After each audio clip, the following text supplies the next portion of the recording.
Good evening विद्यार्थियों, अवनी राज science education channel पर आपका स्वागत।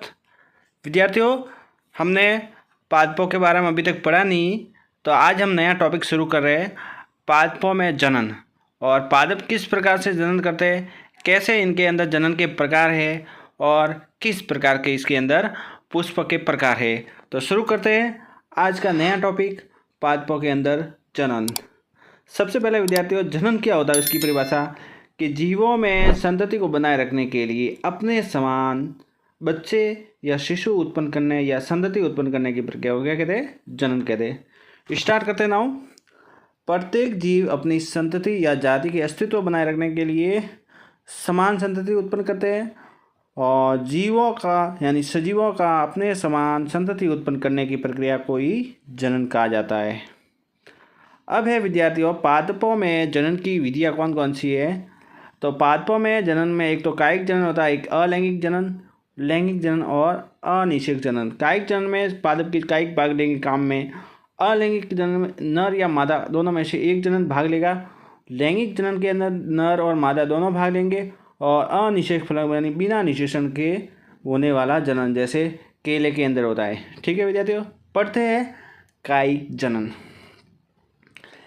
पौधों के बीज के अतिरिक्त किसी अन्य कायिक भाग, पौधों का जो बीज है इसके अतिरिक्त अन्य कायिक भाग जैसे जड़, तना और पत्ती से नए पादप बनाने की प्रक्रिया क्या होगी विद्यार्थियों। जो पौधों के अंदर तना है, पत्ती है और इसकी जड़ है और इसके अलावा ये सारे के सारे भाग कायिक भाग है और इन कायिक भागों से जनन होने की प्रक्रिया को हम कायिक जनन कहते हैं। और इसके एग्जाम्पल इम्पोर्टेंट है विद्यार्थियों, परीक्षा में एग्जाम्पल पूछा जाता है। निम्न में से कायिक जनन का उदाहरण कौन सा है, कौन सा नहीं है। तो कायिक जनन से पहले बनने वाले पादप कोशिकाओं में पैतृक गुण अपने माता पिता के समान हो गए, यानी कायिक जनन में अपने माता पिता के गुण वापस आएंगे, जिसे हम क्लोन कहते हैं। क्या कहते हैं, क्लोन।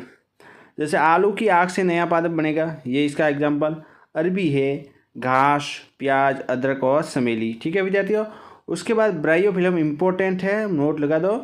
ब्रायोफिल्म यानी पत्तर जटा में पत्तियों द्वारा कायिक जनन होता है। ये पूछा गया सवाल है, ब्रायोफिल्म में किस द्वारा कायिक जनन होता है, पत्तियों द्वारा और किस द्वारा, तो कायिक जनन द्वारा। नेक्स्ट, डहेलिया एक पादप है, इसकी जड़ों से नया पादप बनता है। तो ये जितने भी जड़ तना पत्ती से बनने वाले पादप हो गए वो कायिक जनन द्वारा हो गए। इसके बाद नेक्स्ट टाइप है वो है अलैंगिक जनन। इस प्रकार के जनन में युग्मकों का संलीन नहीं होगा, यानी एक भाग लेगा नर या मादा।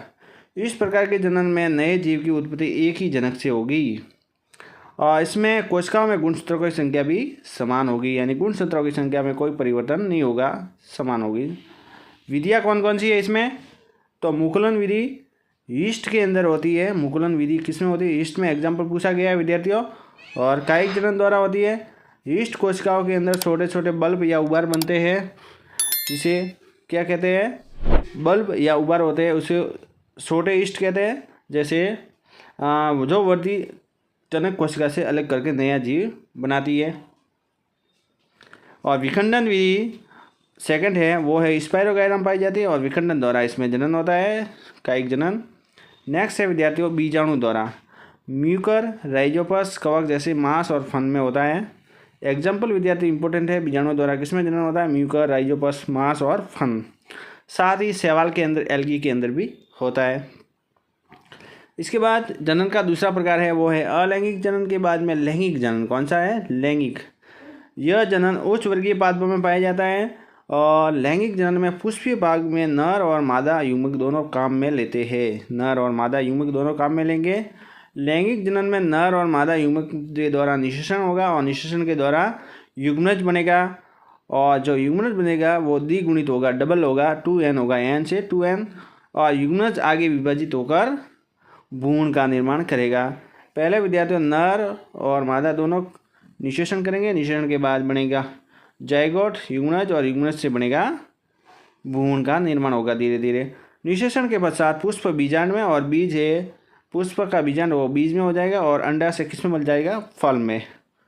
अब विद्यार्थियों एक पुष्प की संरचना देखते हैं, बहुत ही इंपॉर्टेंट है इसके भाग।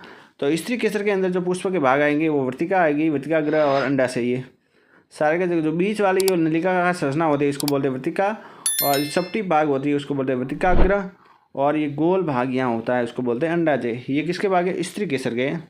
और इधर है ऊपर की तरफ ये छोटा सा उभारनुमा होता है, इसको बोलते हैं परागकोश। साइड में तंतु होता है, इसको पुतंतु कहते हैं। दोनों को मिलाकर क्या कहेंगे? पुकेसर कहेंगे। तो पुष्प के सबसे बाहरी भाग होता है जो हरे रंग का होता है, इस भाग को बाह्य दल कहते हैं। क्या कहते हैं? बाह्य दल। और बाह्य दल के अंदर की तरफ रंगीन पंखुड़ियाँ पाई जाती है, जो रंगीन कलर की पंखुड़ियाँ होती है यहाँ पर, ये बाह्य दल है।